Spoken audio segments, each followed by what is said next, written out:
Video শুরু হয়ে গেছে। এখন সুটকেস দিয়ে ফাইটিং করে আরম্ভ করব। এই যে সুটকেসটাকে বন্ধ করি আগে।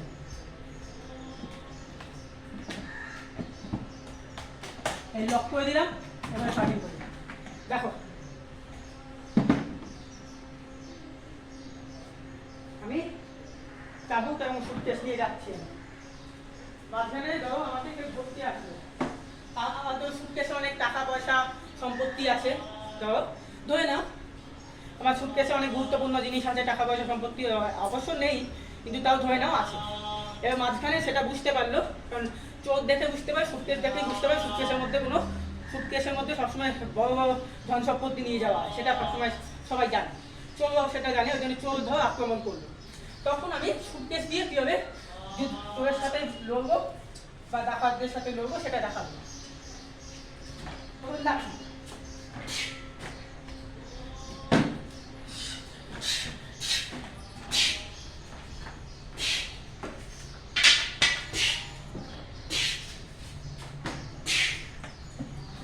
দেখলে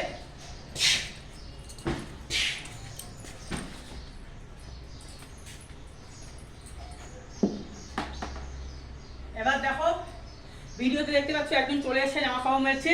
আমি একটু ভিডিওটাকে পজ করব, এবারে পরের ভিডিওতে আমি ফাইটিংটা করব। এখন আমি ভিডিওটা রিভাইন্ড করেছি, এখন আমি সুটকেস দিয়ে বাকি ফাইটিংটা দেখাবো।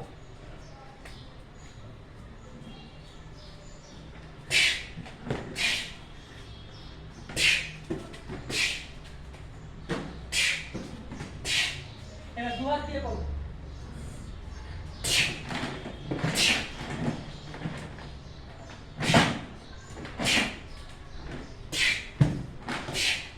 এরকমভাবে যদি আমি ফাইটিং করতে থাকি চোরেদের সাথে, তাহলে চোরেদের আহত হবে সাংঘাতিক, মানে চোরেদের একেবারে রক্ত বেরিয়ে গিয়ে বিচ্ছিরি অবস্থা হবে।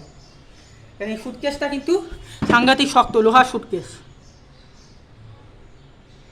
লোহার ঠিক না, এটা হয়তো আমি বুঝতে পারছি না, এটা লোহার না, হয়তো কাঠের ফাটের বা কিছু ফাইবারের হয়তো।